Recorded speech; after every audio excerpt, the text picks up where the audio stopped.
Hi and welcome to this video.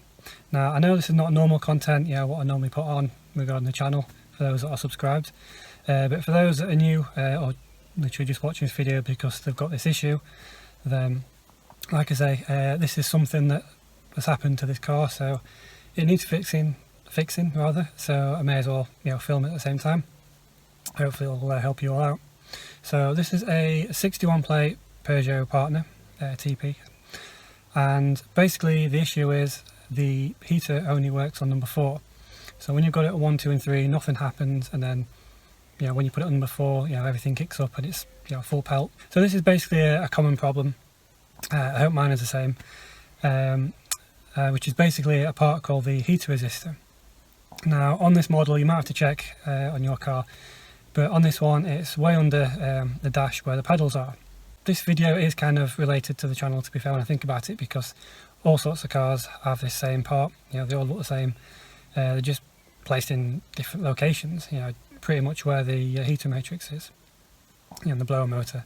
Okay, so let's get started and I'll show you where it is on this particular model. Okay, so down in the driver footwell, first of all we have this plastic cover at the front, and this just simply pulls off. See if I can do it one-handed.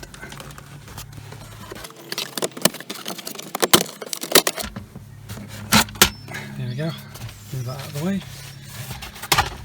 Okay, so now we can see the clips for the bottom panel, which is the one that goes under there. And there is some screws, by the way. Let's put the light on. I've already taken these out, which they go just under here. I think there's 3 in all, and they just pop out. So once they're out, all you do then is, if you just push the clip back on these 3, so it's hard to do with one hand.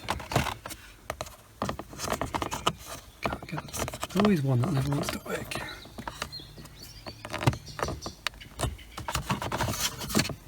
There we go. So after you've unclipped those, that bottom panel comes off and it's out of the way. So with that removed, you have to be very nimble to actually find it, but where the accelerator pedal is, if you look, try and lay down, where the accelerator pedal is, it's literally straight above it there. So as I was saying, it's near the the fan motor, which is there, so it's right at the back.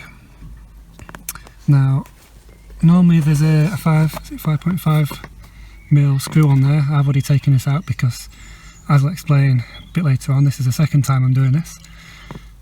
So yep, undo that, and then you've got this wire as well which just clips off. So I'm just going to undo that now and move this wire out of the way. Okay, so I've just taken the wire off.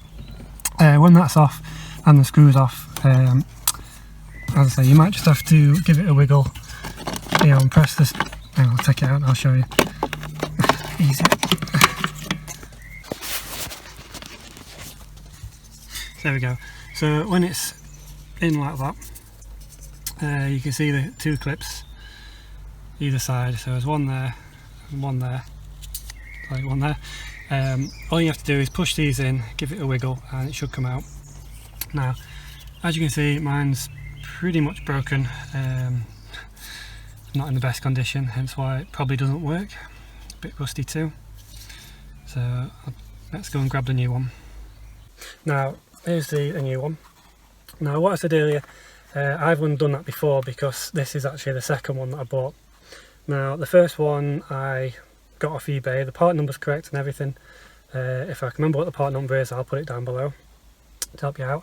But yeah, it was about £7 off eBay, and so it's true what they say, if you end up paying less, I mean, yeah, it was £7. I shouldn't have bothered, to be fair, because obviously it didn't work, it was faulty, and then it took me ages to try and get my money back off eBay. And so basically what I'd say is, don't buy cheap parts off eBay because they're not going to work.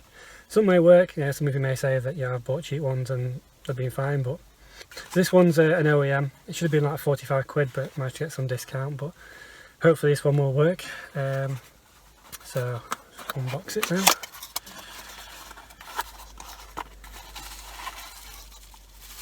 So it should come with a part and a little screw, so you can put that back in.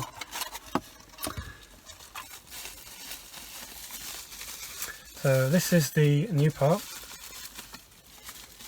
Like I say, it should look the same underneath with the same clips, and looks in a lot better condition. So I'm going to put this in now and hopefully this will work. The new one's there just dangling. It's always a good idea to test it first before putting that back because it's such a pain. So shut the door and let's give it a test. Don't forget that the engine has to be on first for this to work.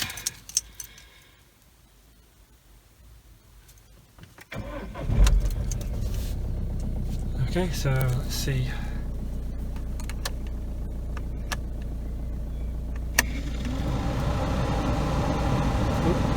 Works on number 3 now, maybe it just needed a bit of... There we go. Thought it wasn't going to work there for a second. Yep, as you can hear, hopefully it now works.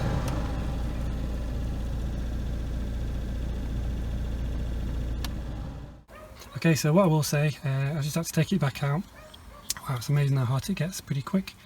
Is that corner there, you can see where my finger is, you will have to take that bit of plastic out, because I found that when I tried to put it in, you know, to fit it together, it does catch on that. So, if it's focusing. So I'm just going to take that bit off now, and hopefully that makes it a better fit. Okay, so as you can see, I've just taken that little nick off that corner just with a hacksaw. So this should fit a lot better now. Okay, so hopefully you can see focusing. So as you can see, cutting that little nick off, now that fits there perfect. And the wire's back in. So I've just got to put that screw back in now. Okay, don't forget when you're putting this in, because I've just struggled for the last 5 minutes, you put it through the 2 holes, like 2 nicks, and once it's in, you kind of slide it back on itself, like so, towards the driver's door. And once it's slid into position, can't see it, that little nick there needs to go this side of that plastic bit, and you know it's in, because otherwise this screw line won't match up as well, so this screw won't go in. So yep, just trying to do that at the moment. But say once that's lined up, then the screw should go in. Okay, so once that's finally in position, you can then put these plastics back. So don't forget to turn your engine back on to test it, because otherwise it won't work. I've just done mine, everything's all good, so job done. Now what I will say, it's not a particularly hard job, it's just really fiddly. Yeah, don't forget to take the plastic little section off. But I say to get under the dash, yeah, where the pedals are, you may want to use a pillow or something on your left hand side, because you will catch it on the door. On the bottom section leaning through, you have to try and twist your way up. But yeah, as I say, that's the old one. From fitting that, no wonder it's kind of like gone all brittle and nasty, because they must get really hot as they go. But yeah, like I say, stay away from the cheap ones, just from experience. Yeah, I wouldn't bother. But yeah, as I say, I'll leave the part code on, just so if it helps and you know what to look for. And I recommend getting them from a reputable place rather than eBay, because it may end up not working. So yeah, as I say, I hope you've enjoyed this video. I hope it's been somewhat useful. Yeah, if you like it, then don't forget to give it a thumbs up. And if you have any questions, leave your comments down below, and I'll do what I can to get back to them and try and help you out.